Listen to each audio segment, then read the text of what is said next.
Assalamualaikum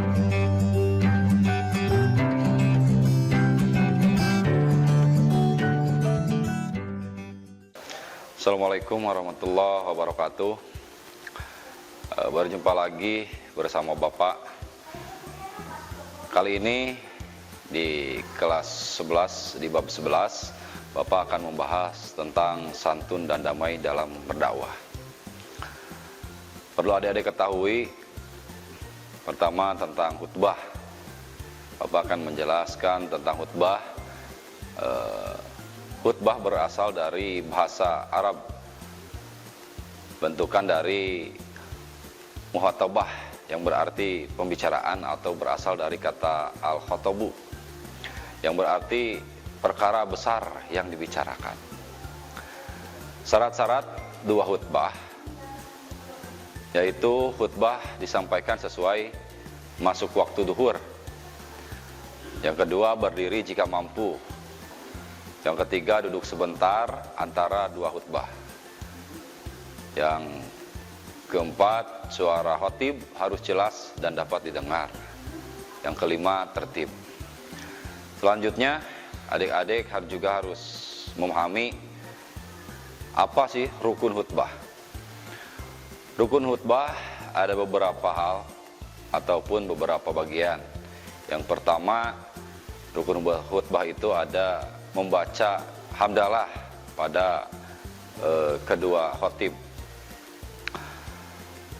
Yang pertama, membaca hamdalah pada ketua khutbah. Kedua khutbah tersebut harus membacakan hamdalah ya. Yang kedua, membaca syahadatain ataupun dua kalimat syahadat. Nah, yang ketiga, membaca sholawat kepada Nabi besar Muhammad Sallallahu Alaihi Wasallam. Yang keempat, berwasiat kepada jamaah yang berisi ajakan untuk meningkatkan iman dan ketakwaan kita, meningkatkan ibadah, serta nasihat agar beramal soleh yang bermanfaat bagi kehidupan kita di dunia. Selanjutnya, kalian juga harus memahami di syarat rukun khutbah itu ada membaca ayat suci Al-Quran, berdoa pada khutbah, berdoa kedua untuk memohon ampunan, kesejahteraan, dan juga keselamatan bagi kaum muslimin dan muslimat baik di dunia maupun di akhirat. Nah, yang kelima, kalian juga harus memahami tentang sunnah khutbah. Sunnah khutbah dibagi berbagai bagian. Di antaranya satu, khutbah disampaikan di tempat yang lebih tinggi atau di atas mimbar. Yang berikutnya, khutbah juga disampaikan dengan kalimat yang jelak atau yang jelas ya. Yang jelas, sistematis, dan temanya sesuai dengan situasi dan kondisi yang terjadi di saat khutbah. Misalkan di tahun ini lagi hari kemerdekaan Republik Indonesia, tentunya metode khutbah ataupun penyampaian khutbah ataupun kalimat atau judul khutbah tersebut harus menyambung dengan kemerdekaan Republik Indonesia, ataupun di masa bulan suci Ramadan, terus di masa-masa pembahasan tentang Isra Mi'raj dan lain sebagainya. Nah, yang berikutnya dalam khutbah, dalam menyampaikan khutbahnya, khotib hendaklah memperpendek khutbah, jangan terlalu panjang sehingga jamaah bisa mengantuk dan lain sebagainya. Jadi singkat, padat, dan berisi, intinya seperti itu.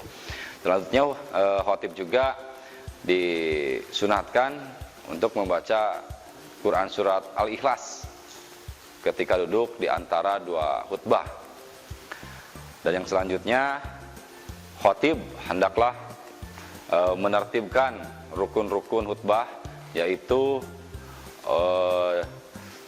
dimulai dari membaca hamdalah sampai rukun-rukun yang terakhir, yakni berdoa untuk kaum muslimin wal muslimat. Selanjutnya adik-adik juga harus memahami tentang adab sholat Jumat. Adab sholat Jumat dibagi berbagai adab ya.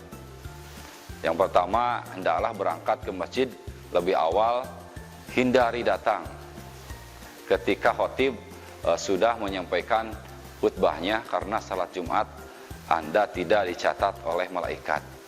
Gitu. Jadi sebelum datang waktu khutbah, seharusnya kita itu sudah berada di masjid. Nah, selanjutnya mengisi saf yang kosong. Jangan ada sekat ataupun di antara barisan tersebut jangan ada yang kosong. Kemudian mengerjakan salat tahiyatul masjid sebanyak 2 rakaat. Selanjutnya memperbanyak zikir, doa, membaca sholawat kepada Nabi Muhammad SAW, atau membaca Al-Quran dengan suara pelan sebelum imam naik ke mimbar ataupun sebelum khatib naik ke mimbarnya. Nah, yang selanjutnya mendengarkan khutbah. Mendengar khutbah di saat khatib berkhutbah tidak boleh berbicara. Jadi kita harus fokus, tetap berdiam, mendengarkan apa yang dibicarakan oleh ataupun yang disampaikan oleh khatib tersebut. Menegur dengan sopan jamaah yang ketika mengantuk atau tidur atau ada yang ngobrol sehingga tak mengetahui isi khutbah tersebut ya yang disampaikan oleh khatib Jumat. Selanjutnya adik-adik juga harus memahami tentang adab sholat Id.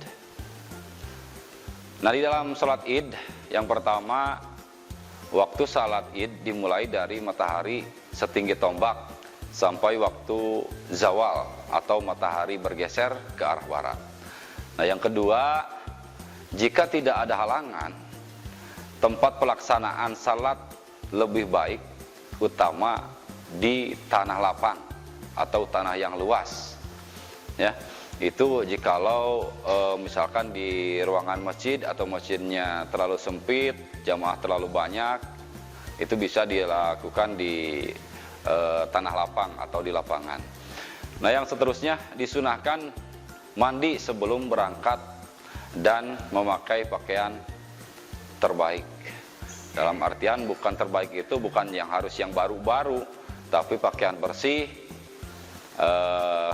Kalau mampu ya pakai yang baru ataupun beli yang baru, kalau tidak mampu ya dengan catatan pakaian putih bersih gitu. Terus juga disunahkan untuk makan terlebih dahulu sebelum salat Idul Fitri dan tidak makan dahulu sebelum salat Idul Adha. Jadi ada perbedaan antara pelaksanaan salat Id dan sebelum pelaksanaan salat Idul Adha dan salat Idul Fitri. Kalau Idul Fitri dianjurkan kita makan dulu, karena biasanya kalau salat Idul Fitri itu lebih lama daripada salat Idul Adha, karena salat Idul Adha bisa lebih sebentar, karena akan ataupun takutnya yang mau berkurban atau menyembelih hewan kurban itu agak kesiangan. Jadi sholat Idul Adha biasanya itu lebih awal daripada sholat Idul Fitri, lebih pendek waktunya.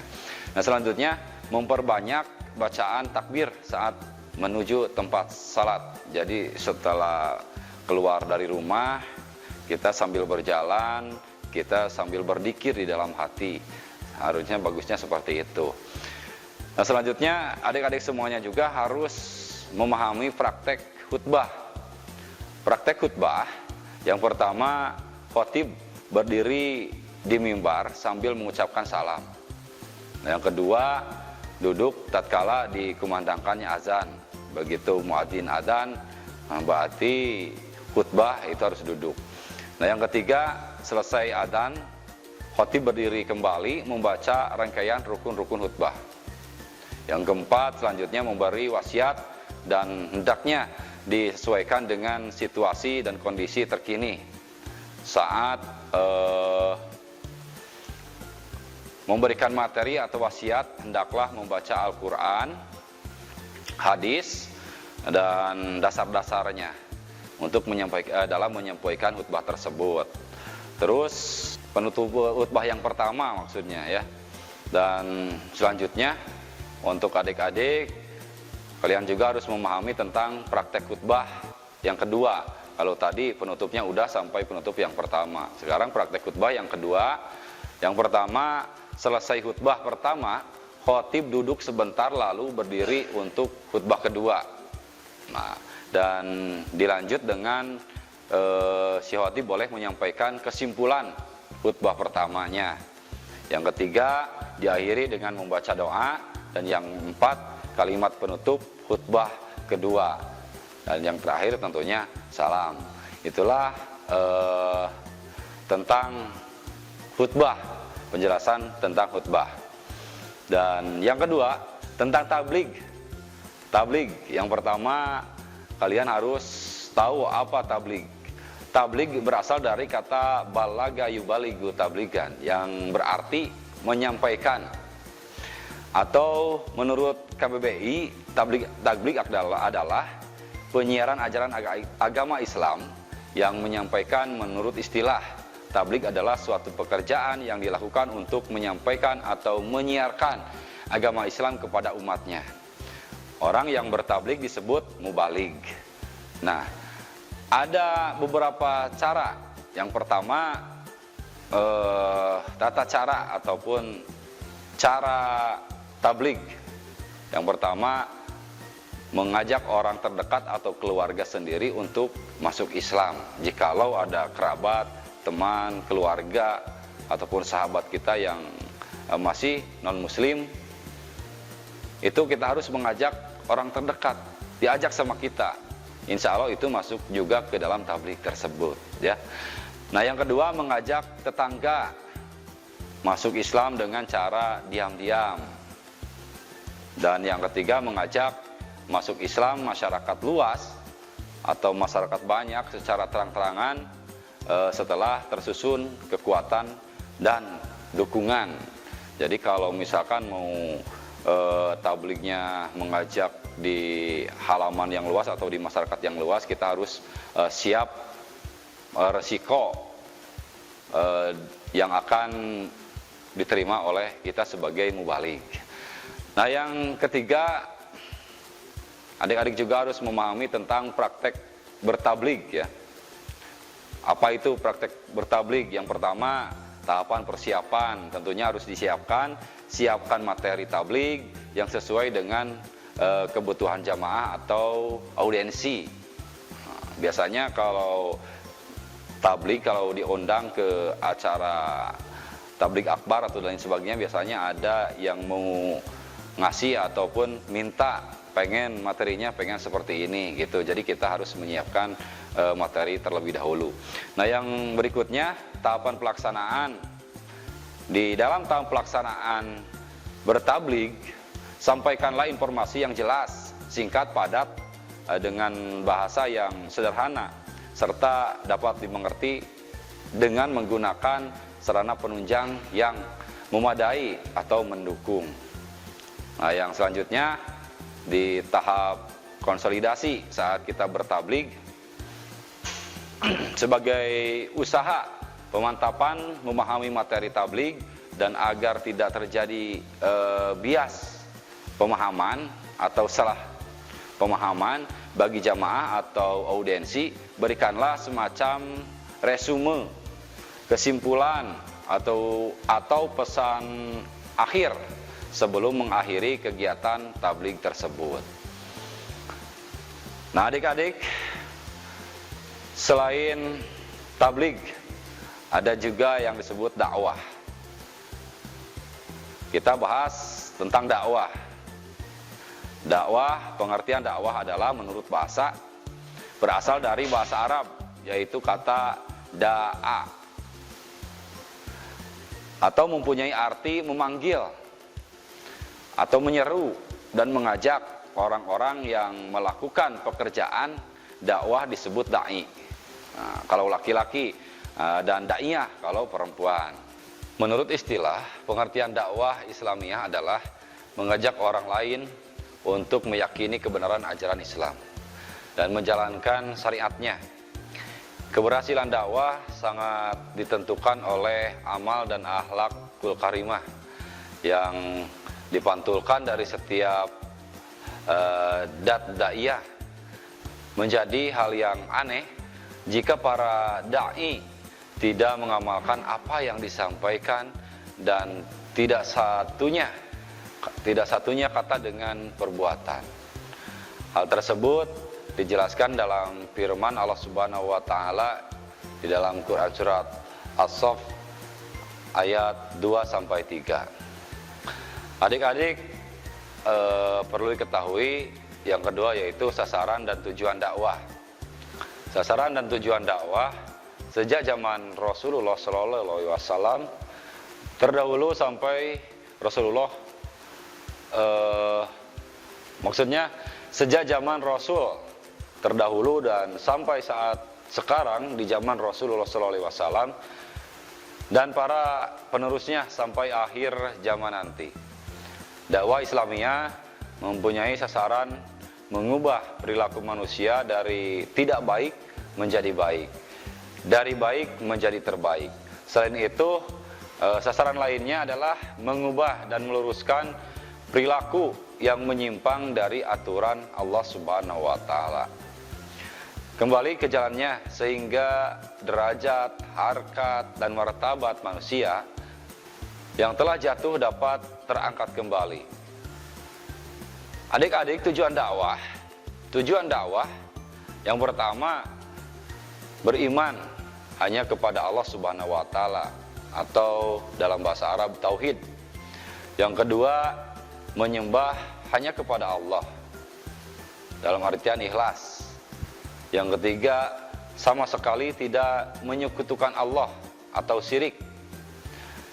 Yang keempat, mengerjakan amal soleh dalam arti yang seluas-luasnya di dalam ibadah tentunya. Nah, yang berikutnya berakhlakul karimah atau berakhlak mulia dengan tolak ukur akhlaknya Rasulullah Sallallahu Alaihi Wasallam. Yang ketiga kita bahas tentang syarat dan metode dakwah. Syaratnya ada beberapa syarat. Yang pertama, adik-adik harus memahami pembuatan dan ucapannya harus benar-benar. Yang pertama, perbuatan dan ucapannya harus benar-benar. Jadi tidak boleh berdusta. Yang kedua, memahami objek dakwahnya sehingga tidak akan terjadi salah sasaran. Sesuai dengan Quran surat Ibrahim ayat 114. Yang ketiga, mempunyai keberanian dalam menyampaikan dakwahnya. Yang benar dikatakan benar, yang salah katakanlah yang salah. Serta berarti berani menghadapi resiko dari dakwah tersebut. Nah, yang keempat, mempunyai ketabahan dan kesabaran dalam menghadapi segala rintangan yang mungkin timbul dari dakwahnya tersebut. Yang kelima, menyadari bahwa segala tugasnya hanyalah menyampaikan, mengenai hasilnya itu diserahkan sepenuhnya kepada Allah Subhanahu wa taala sesuai dengan Quran surat Al-An'am ya, surat Al-An'am di ayat 59. Adik-adik, di syarat dan metode dakwah kita bahas tentang metodenya. Berlanjut dengan metode yang pertama, berdakwahlah di jalan Allah Subhanahu wa taala. Terus kepentingan siapapun tetap harus berdakwah di jalan Allah Subhanahu wa taala, tetapi semata-mata hanya mencari dan melaksanakan perintahnya. Jadi bukan dalam artian kepentingan pribadi, tapi untuk kepentingan umat dan semata-mata hanya karena Allah Subhanahu wa taala. Yang kedua, dakwah harus dengan hikmah atau bijaksana atau kebijaksanaan, dengan memerhatikan keadaan orang-orang yang didakwahi atau lingkungannya dan memiliki program yang matang tentang materi dakwah yang akan disampaikan. Yang ketiga adalah mau'izatul hasanah, yaitu cara yang indah, santun, indah, menenteramkan dan menyenangkan, sehingga dapat masuk ke dalam relung hati dengan lembut dan bukan dengan cara teror ya, dengan cara teror atau kekerasan atau menakutkan seperti itu. Selanjutnya yang keempat, berdakwah melalui mujadalah, yakni dalam dakwah melalui dialog atau diskusi, bahkan berdebat, akan tetapi semuanya harus dilakukan dengan cara yang beradab atau santuy, penuh dengan adab ya. Selanjutnya yang keempat, tentang media dakwah. Rasulullah SAW mengawali dakwahnya dengan cara sembunyi-sembunyi, dari rumah ke rumah, kemudian berdakwah secara terang-terangan dan disampaikan secara langsung kepada sahabat-sahabatnya. Waktu itu media yang dipakai ketika itu masih sangat sederhana, yaitu media lisan dan tulisan. Bahkan tulisan pun masih sangat terbatas. Dengan semakin majunya ilmu pengetahuan dan teknologi, media dakwah semakin lengkap dan jaya jangkauannya, juga semakin luas. Dan dakwah pada masa sekarang dapat menggunakan beberapa media. Di antaranya ada media elektronik, media cetak, meliputi buku-buku ataupun surat kabar, majalah, spanduk, brosur, dan lain-lainnya. Nah, seterusnya ada manajemen dakwah. Adik-adik juga harus memahami tentang manajemen dakwah. Manajemen dakwah yang dilakukan Rasulullah SAW dalam berdakwah dimulai dari diri sendiri, melalui tutur kata yang sopan dan santun, damai dan menenteramkan, dan juga sikap perilaku atau akhlak yang terbaik, serta menghindari cara-cara kekerasan ataupun ketakutan dan secara paksa.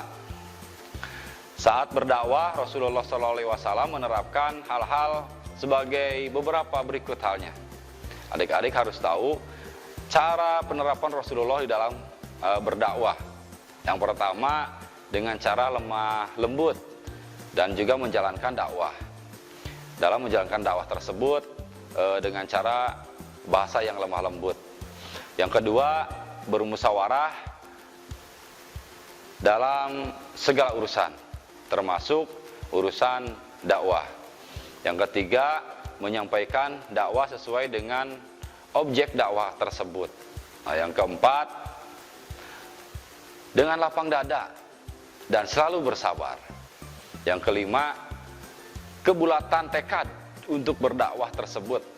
Nah, yang terakhir adalah bertawakal, penuh dengan ketakwaan. Di dalam berdakwah, adik-adik juga harus memahami tentang strategi dakwah.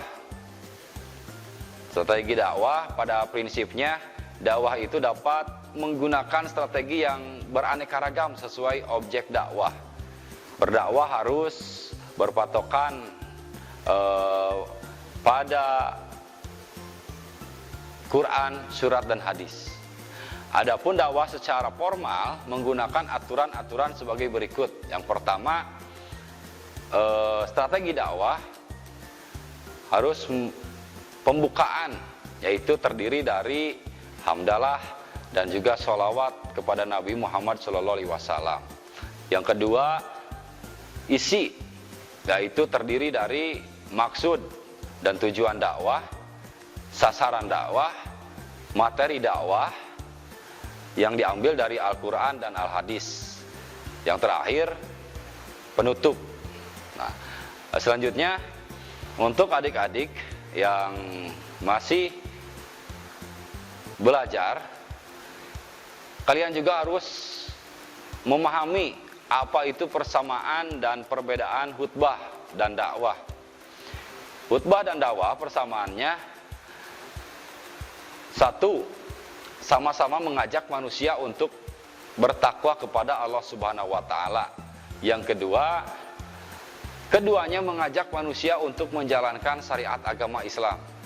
Yang ketiga, sama-sama memberi kabar gembira kepada yang bertakwa dan peringatan kepada yang ingkar. Nah, selanjutnya yang kedua tentang perbedaan khutbah dan dakwah. Perbedaan khutbah dan dakwah, yang pertama, khutbah terikat dengan syarat dan rukun, sementara dakwah tidak terikat pada aturan yang baku.